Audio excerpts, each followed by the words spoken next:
Everyone, today Paul faces a conundrum that's common to all of us. And I'll continue to be joyful. I'm joyful because I know that this will result in my deliverance through your prayers and the help of the Spirit of Jesus Christ. It's my eager expectation and hope that I won't be put to shame in any way. Rather, that by my speaking with all boldness, Christ will be lifted up now, as always, in my body, whether by life or by death. Because for me, living is Christ and dying is gain. If I continue to live in the flesh, my work bears fruit. And I don't know which I prefer. I'm torn between the two.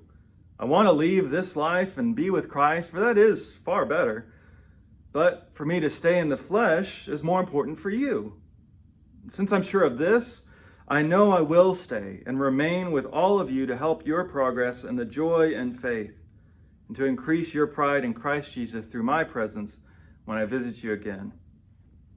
So Paul's in prison, and he really doesn't know how things are going to turn out. Now, he's not being suicidal here, right? Like wondering if he should take his own life. He really doesn't know whether he's going to make it out of this imprisonment or not. And there's a chance that he's speaking about the imprisonment that did end in him losing his life. We're not sure, again, where this comes in. But we're seeing that he has this struggle that we all face of, is it better to live or is it better to go and be with Christ?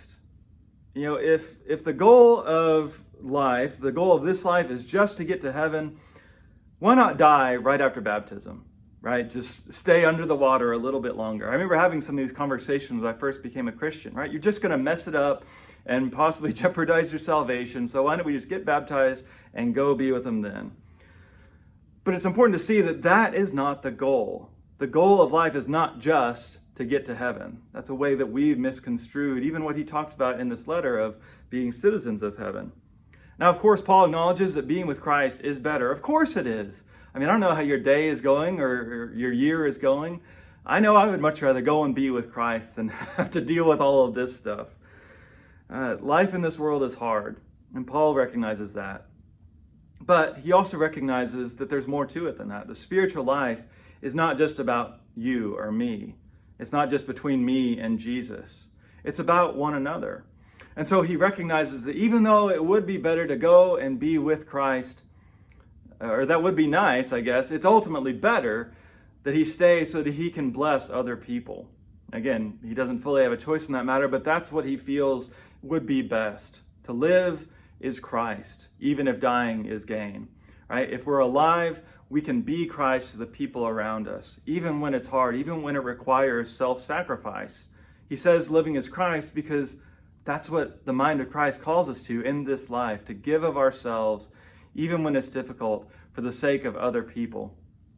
So I don't know what you prefer today, but luckily that's not really in our hands. So today, can you choose to live for Christ by living for others?